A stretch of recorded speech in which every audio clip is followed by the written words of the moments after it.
Thomas Miller wiped the sweat from his forehead as he stood in the middle of his grandfather's field.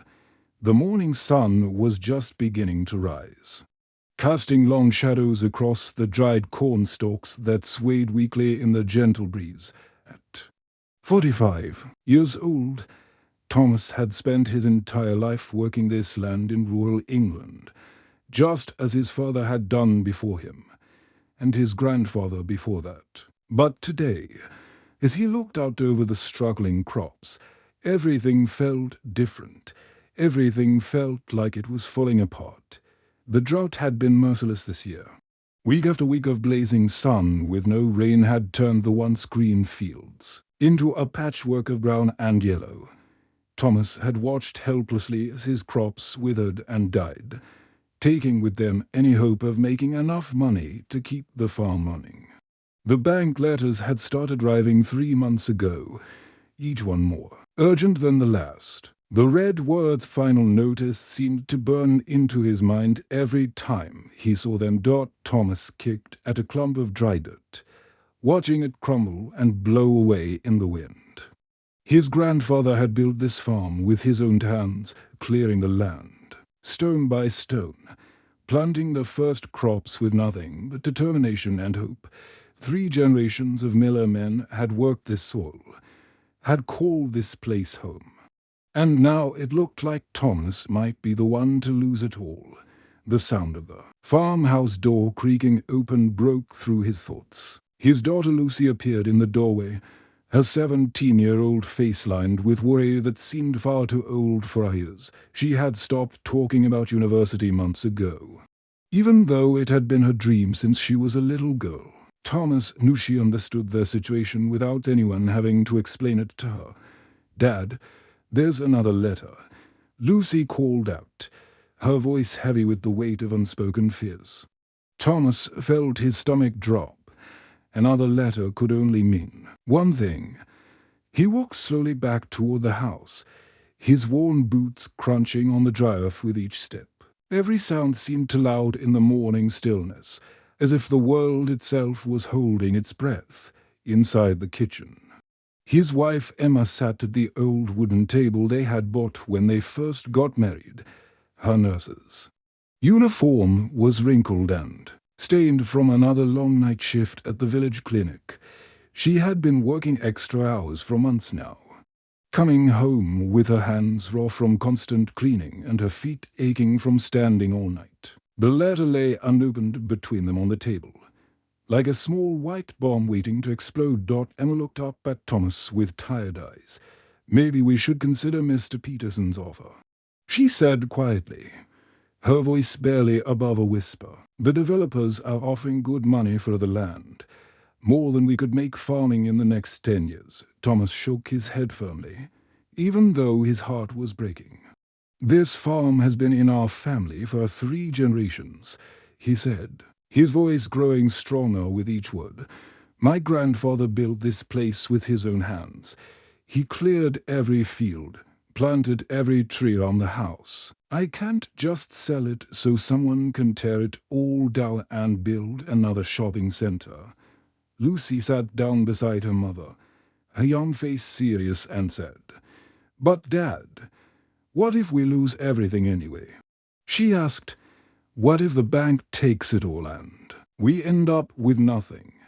Thomas looked at his family sitting there at the kitchen table, his wife, who had worked so hard to help keep them afloat, her hands cracked and sore from all the extra shifts, his daughter, who had given up her dreams of university without complaint, understanding that the family needed to focus on survival.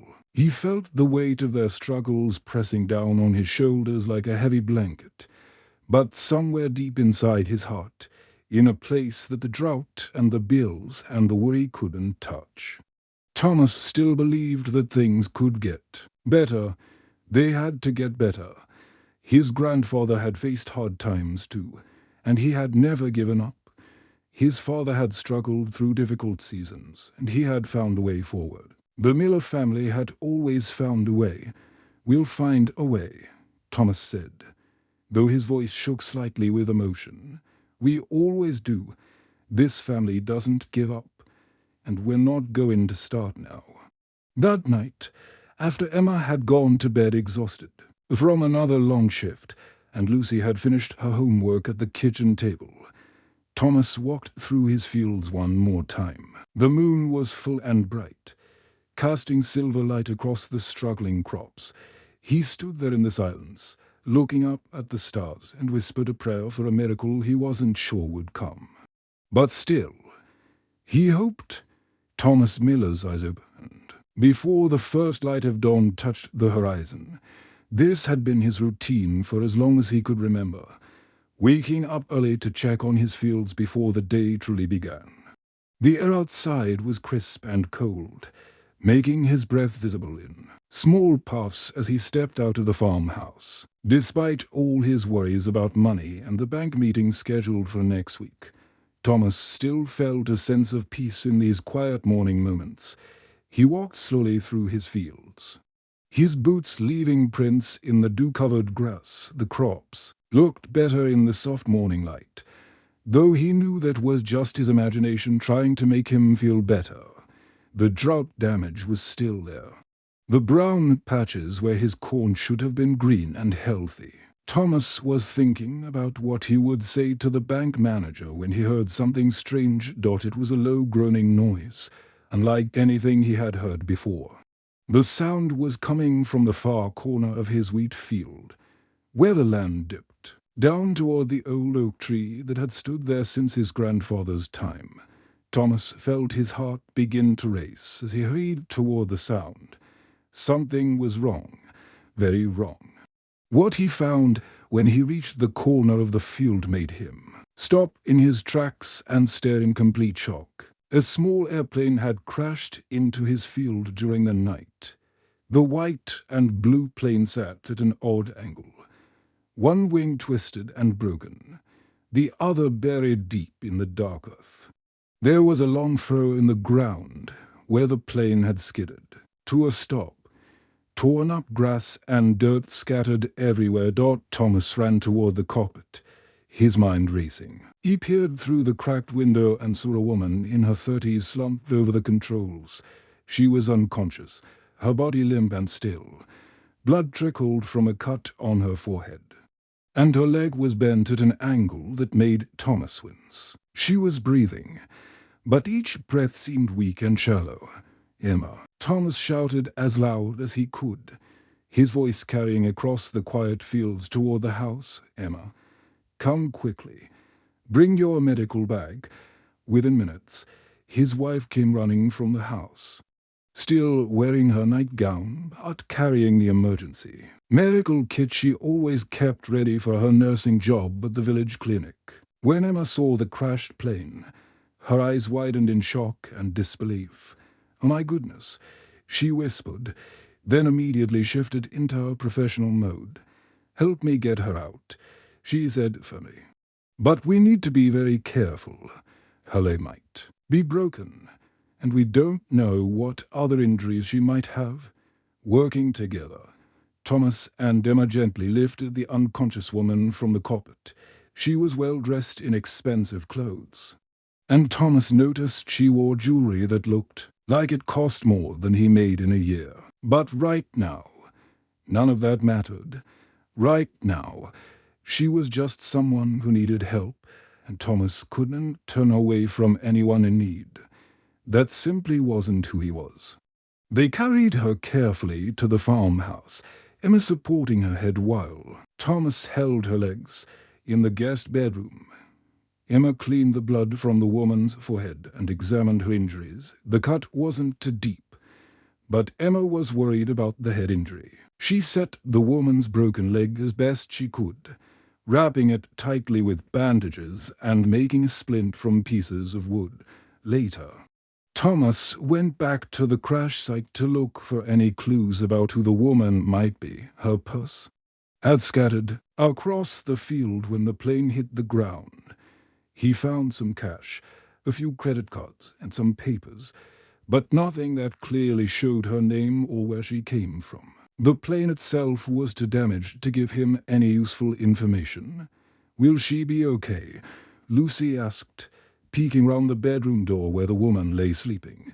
"She has a concussion," Emma explained quietly. "That's why she's unconscious. She needs to rest, and when she wakes up, she might not remember much about what happened. Head injuries can affect memory." Thomas sat in the kitchen that evening, staring toward the guest room where the stranger was recovering. He had his own problems to worry about. The bank meeting was still coming next week, and he still didn't know how he was going to save the farm. But looking at this injured woman, he knew he couldn't turn away someone who needed help. "What do you think happened?" Lucy whispered to her father. "I don't know," Thomas replied softly. "But she's safe now. That's what matters." Outside, the damaged plane sat silent in the field, keeping its secrets. 3 days passed before the woman finally opened her eyes. Thomas had been checking on her every few hours, worried that she might never wake up. When she finally did, her eyes moved slowly around the unfamiliar room, taking in the simple wooden furniture and the sunlight streaming through the curtains. She looked confused and frightened, like a lost child trying to understand where she was. "Where am I?" she asked, her voice barely above a whisper. The words came out weak and shaky, and she had to clear her throat before she could speak again. Emma was sitting in the chair beside the bed, knitting a scarf for Lucy. She had been taking turns with Thomas, making sure someone was always nearby in case the woman woke up. Emma put down her knitting and leaned forward with a gentle smile. "You're safe," Emma said softly, her voice full of the kindness that had made her such a good nurse. "You were in a plane crash. My husband found you in our field 3 days ago." The woman tried to sit up in the bed, then immediately winced in pain and fell back against the pillows. Her hand went to her head, where a bandage covered the cut on her forehead.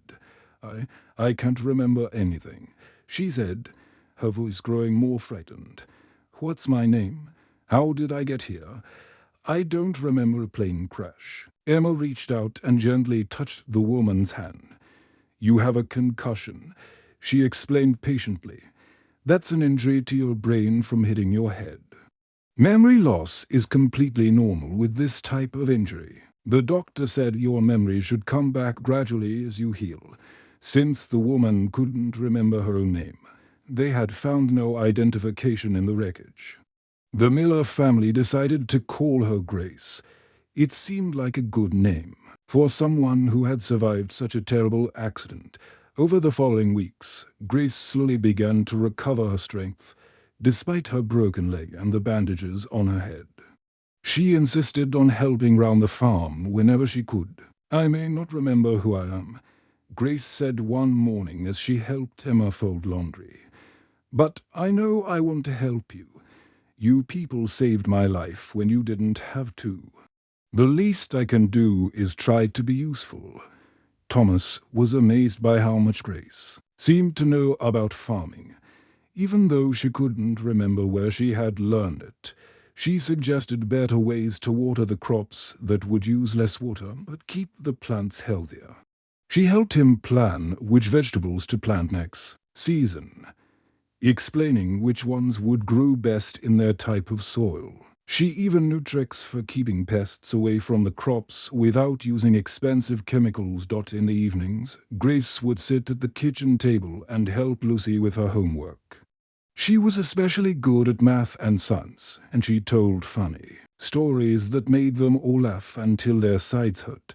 Lucy had never had so much help with school before, and her grades began to improve. "You know a lot about business," Lucy observed one night as Grace helped her with a school project about starting a company. Grace had explained complicated ideas about marketing and customer service in ways that were easy to understand. Grace paused and looked puzzled, as if she was trying to solve a difficult riddle. I'm not sure why I know these things. It's like the information is there in my head, but I can't remember where it came from." Slowly, Grace became part of the Miller family. She shared meals with them round the old kitchen table, helped Emma plant new flowers in the garden, and even convinced Thomas to set up a small stand at the local farmer's market on Saturday mornings. "Your vegetables are amazing," Grace said one afternoon, biting into a fresh tomato they had just picked from the garden. "People would pay good money for produce this fresh and organic. You're wasting your talent selling only to the big grocery stores." The farmer's market was a bigger success than Thomas had ever imagined. People loved the fresh vegetables and came back week after week to buy more, for the first time in months. Thomas had some extra money in his pocket. It wasn't enough to save the farm completely, but it was a start, and it gave him hope. "I don't know what we would have done without you," Thomas told Grace one evening as they sat on the porch watching the sunset paint the sky in brilliant colors. "You gave me more than I could ever give you," Grace replied, her voice full of emotion. "You gave me a home when I had nothing, not even my own name." But Thomas noticed that sometimes Grace would stare into the distance with a troubled expression on her face, as if she was trying to remember something very important that remained just out of reach. 2 months had passed since the plane crash, and Grace had become so much a part of the Miller family that it was hard to imagine life without her. But slowly, like pieces of a puzzle coming together, her memory began to return. It started with small things that seemed unimportant at first. She would suddenly remember how to make a complex recipe that required ingredients they didn't have on the farm. She would know the exact market prices for organic vegetables without having to look them up. She could explain complicated business strategies as if she had used them many times before. Then, one morning, Grace woke up and everything came flooding back to her at once. She lay in bed for a long time, staring at the ceiling, as older memories of her real life crashed over her like a wave. Her name was Grace Hamilton. She was the CEO of Hamilton Foods, one of the largest organic food companies in all of Europe. She had been flying to an important business meeting in Scotland when her private plane had crashed into Thomas's field. Grace sat at the kitchen table that morning, staring at her hands while the Miller family ate breakfast round her. The memories felt strange and almost unreal after weeks of simple farm life. She remembered her penthouse apartment in London with its expensive furniture and huge windows overlooking the city. She remembered her luxury car, her busy schedule filled with meetings and decisions worth millions of pounds, her life of constant travel and important business deals. "I have to make some phone calls," she told the family that evening, her voice different somehow. "There are people who have been looking for me. My company, my employees, they must be worried sick." Thomas nodded, but Grace could see that something in his expression had changed. She was no longer just Grace, the injured woman they had rescued and cared for. She was someone important, someone wealthy, someone who didn't really belong in their simple farmhouse with its old furniture and modest meals. The next day, a long black car with tinted windows arrived at the farm, looking completely out of place. Among the fields and farm equipment, Grace's assistant, James, stepped out wearing an expensive suit and carrying a briefcase. He also brought a garment bag filled with the kind of clothes Grace used to wear in her corporate world. "Miss Hamilton, thank God you're alive," James said, his voice filled with relief and worry. "The whole company has been in chaos. The police have been searching everywhere for you. We thought you were dead." Grace looked at the expensive business suit James had brought her, then down at the simple farm clothes she had been wearing for 2 months. She felt torn between two completely different worlds, and sure which one was really her anymore. That evening, after James had left to arrange for her return to London, Grace sat with Thomas on the porch where they had shared so many conversations over the past weeks. "I want to help you," Grace told him, her voice earnest and sincere. "Let me pay off your mortgage, or give you money to expand the farm. I have more money than I could ever spend, and you saved my life." Thomas's face grew hard and distant. "I don't want your charity," he said, his voice cold in a way Grace had never heard before. "It's not charity," Grace insisted, reaching out to touch his arm. "It's gratitude. You and your family saved my life when you didn't have to. You took care of me when I had nothing. We helped you because it was the right thing to do," Thomas replied, pulling his arm away. "Not because we wanted a reward. We didn't know you were rich when we found you, and it wouldn't have mattered if we did." Emma and Lucy watched from the kitchen window as the tension grew between two people they both loved. Grace felt hurt and confused that Thomas wouldn't accept her help. Thomas felt like their friendship had been built on a lie, like Grace had been pretending to be someone she wasn't. "Maybe I should go," Grace said quietly, her voice barely above a whisper. "Maybe you should," Thomas replied, though his voice was sad and full of pain. That night, Grace packed her things in the same suitcase James had brought from London, but as she folded the simple farm clothes she had worn for 2 months, she realized something important. She had been happier here, living simply with people who truly cared about her, than she had ever been in her corporate world with all its money and success. For the first time in years, she had felt like she belonged somewhere. Grace stood at the window of her London penthouse, looking out at the busy city streets below. The apartment was beautiful, with expensive furniture and artwork that cost more than most people made in a year. But after 2 months of farm life, everything felt cold and empty. She couldn't sleep in a king-size bed because she missed the simple guest room at the Miller farm house. She missed the sound of roosters crowing in the morning, the smell of fresh earth after rain, and most of all, she missed the Miller family who had become like her own family. She had been back in her corporate world for a week now, attending important meetings and making decisions that affected thousands of people.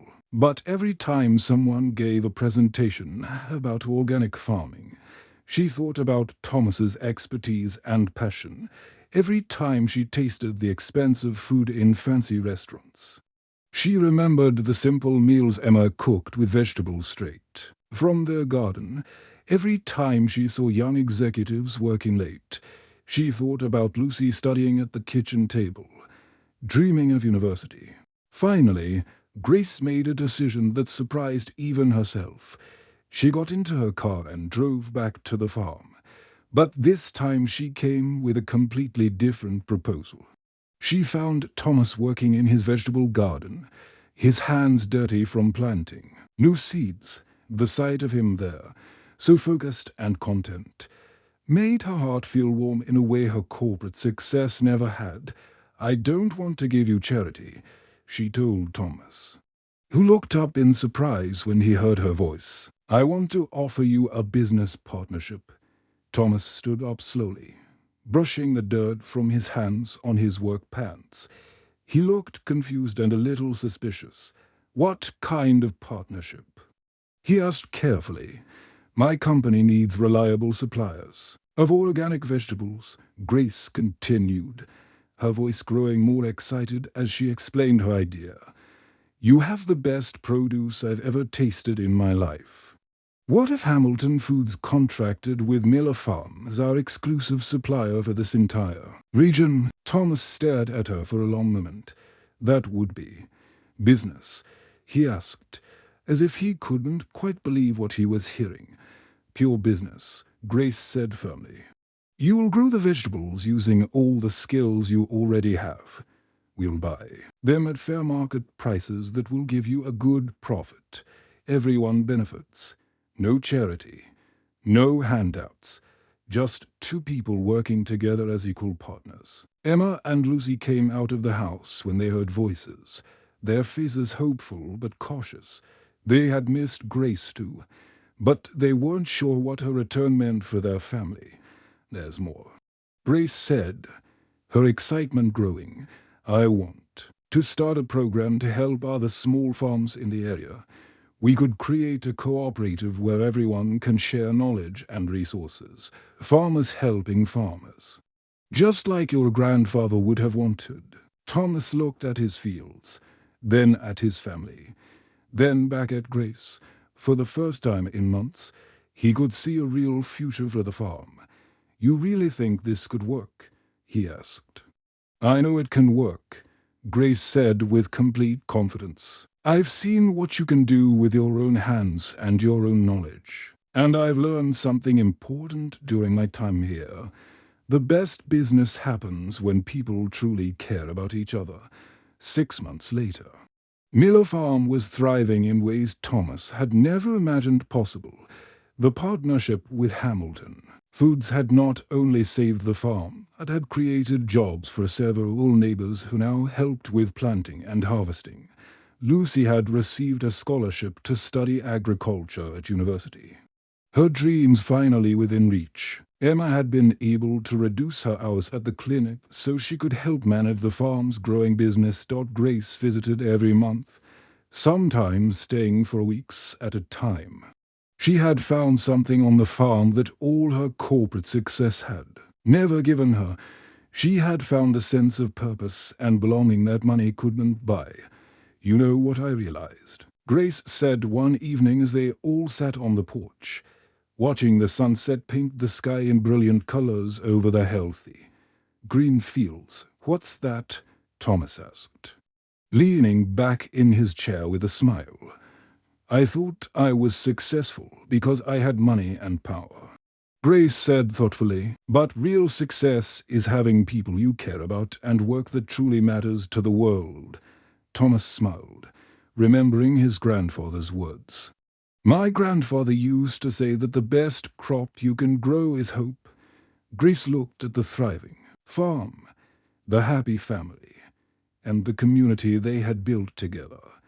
"I think he was right." The end.